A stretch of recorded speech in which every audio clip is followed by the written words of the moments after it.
4 பசங்க, ஒரே ஒரு பெரியவர் மட்டும்தான். அவருக்குன்னு இருக்க சொந்தமாக ஒரே ஒரு நிலம். அவருக்கு அந்த நிலத்தில் அவர் பூச்செடி போட்டு வச்சுருக்காரு. அந்த பூச்செடி வந்து ரொம்ப நாள் பூவே பூப்பாங்க, ரொம்பவே காஞ்சி போய் இருந்துச்சு. உடனே புதுசாக இப்போ ரோஸ் அப்படி ரோஸ் செடியெல்லாம் போட்டு நிறையா வச்சுருக்காரு. அதுவும் ஆனால் ஒன்று கூட மொத்தே இருக்கும், ஆனால் அப்படியே காஞ்சிருக்கு.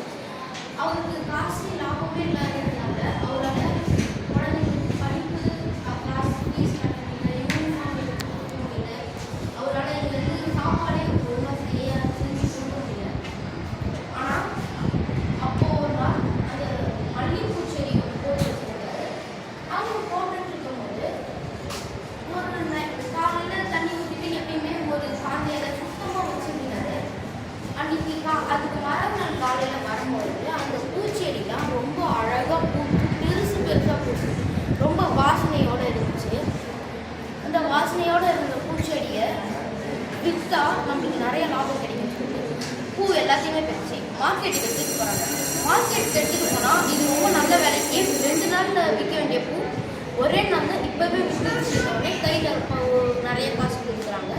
அப்போ கொடுக்கும்போது இது எப்படி பூக்குது, நம்ம தான் தண்ணி ஊற்றவே இல்லையே அப்படின்னு நினச்சி அவர் என்ன பண்ணார், ஒரு நாள் நைட்டு அந்த பூச்செடி கீழே படுத்துட்டு ஒளிஞ்சிட்டு இருந்தார்.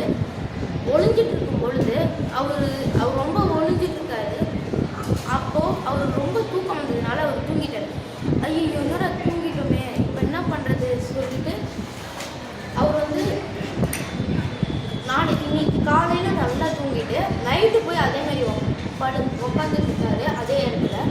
அங்கே அப்படிதான் உட்காந்துக்கிட்டே இருக்கும்போது மணி 1 ஆகுது, 2 ஆகுது, 3 ஆகுது, 4 மணிக்கு விடியகால 4 மணிக்கு அந்த பூ உடனே மொக்கு வச்சு பூ அப்படியே பூத்துடுது. இதை பார்த்து அவருக்கு எப்படி இந்த பூ பூக்குது, எதனால் இந்த பூ பூக்குது அப்படின்னு தெரியல.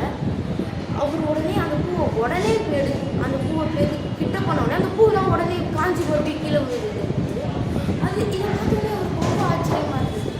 உடனே அப்போ நம்ம இங்கே வந்தோம்னா இந்த பூச்செடிங்க நம்மளை கண்டுபிடிச்சி இதுங்க காஞ்சி போயிடுச்சுங்க. நம்ம எப்படியே இருந்தோம்னா இந்த பூச்செடிங்க காயாமல் நம்ம நல்ல லாபம் பார்க்கலாம், குழந்தைங்களும் நல்லா வளரும் அப்படின்னு சொல்லிட்டு அன்றைக்கி மறாவது நாள் பாருங்க பூ பூக்கவே இல்லை. 3வது நாள், 4வது நாள், 5 நாள் ஆகிடுச்சு, பூ பூக்கவே இல்லை. 6வது நாள் உடனே பூ பூத்துச்சு. இது இத்தனை நாள் கழிச்சு பூ பூத்துக்குது சொல்லிட்டு மறுபடியும் அதை சேல்ஸுக்கு எடுத்துகிட்டு போகிறாரு. அதுக்கப்புறம் எப்பயும் போல் அந்த செடியில் ஒரு இலை விடாமல் அழகாக பறித்து அதை பத்திரமா அவரோட குழந்தை மாதிரி அந்த எல்லா செடிகளையும் பார்த்துக்கிட்டே இருக்காரு. ஒருத்தர் திடீர்னு எங்கேருந்து ஒரு திடீர்னு பூ எடுத்துகிட்டு வராருன்னு ஒரு வேவு பார்க்க அவர் வீட்டுக்கு வராரு. இந்த பூச்செடிங்கிறதுலேருந்து ஒரு சில பூ மட்டும் எங்கள் செடிக்கு தரீங்களா அப்படின்னு சொல்கிறாரு. இல்லை நாங்கள் தரமாட்டோம், எங்கள் பூச்செடி எங்கள் லாபத்துக்காக நாங்கள் வச்சுருக்கோம், அதனால் நாங்கள் தரலை அப்படின்னே. சரி எங்களுக்கு தரமாட்டார் இவர் இல்லை, அதப்போ நம்ம பிடிக்கிட்டு போயிடலான்னு அந்த ஆள் வந்து எப்பயும் போல் ஒரு 4-5 செடி பிடிக்கிட்டு போயிடுறாரு. அவர் வீட்டில் வச்சு நட்டு பார்க்குறாரு, அந்த பூச்செடி ஆனால் வளரவே இல்லை. இவரும் என்ன பண்ணுறாரு, என்னடா இது காஞ்சி போகுது, ஒரு பூ கூட போக மாட்டேங்குது. காலையில் வந்து அந்த தாத்தாவோட தோட்டத்தை பார்க்குறாரு, நிறைய பூ பூத்துருக்கு எப்பயும் போல். அவர் என்ன தான் பண்ணுறாரு அப்படின்னு சொல்லிட்டு இன்னைக்கு அந்த 2 பூச்செடி மறுபடியும் நட்டுட்டு மிச்சம் இருக்கிற வேறு செடிகளெல்லாம் நட்டு எடுத்துகிட்டு போய் பார்க்குறாரு.